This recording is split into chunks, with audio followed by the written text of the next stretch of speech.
Nel 2204, your pageant blogger host. Subscribe. No evening gown competition in the preliminary of Miss Universe 2024. Instead, the contestants will be wearing their evening gowns for the official crown unveiling event on November 12 and have a photo shoot in their gowns, which will then be put up online for fans to vote for the best in evening gown. Ano kaya ang magiging evening gown ni Queen Chelsea Manalo ng Pilipinas? Magandang araw Pilipinas and good day pageant lovers. This is Miss Universe Update. Mainit na pinag-uusapan ang magiging evening gown ni Miss Universe Philippines Chelsea Manalo.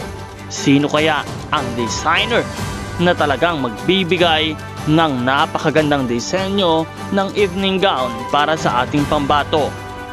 Alam naman natin na maraming mga Pinoy pageant fans ang patuloy na umaantabay para sa ating pambatong si Chelsea Manalo at para sa lahat ng mga sikat na Pinoy designers na talagang dekalibre at magagaling at tatak Pinoy ang kanilang mga likhang evening gown at disenyo na talagang pwede nating ilaban sa international stage.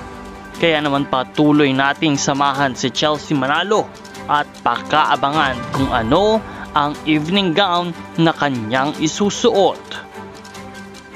And of course, patuloy din natin siyang samahan at suportahan sa kanyang journey dito sa Miss Universe 2024 competition.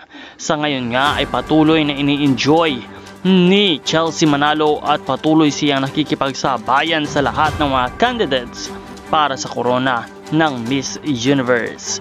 Marami pa po tayong mga updates na ibibigay para sa inyo, kaya't patuloy na mantabay sa channel na ito, kumapit dahil marami pang mga balita ang aming ibibigay. This is Nel 2204, your pageant blogger host.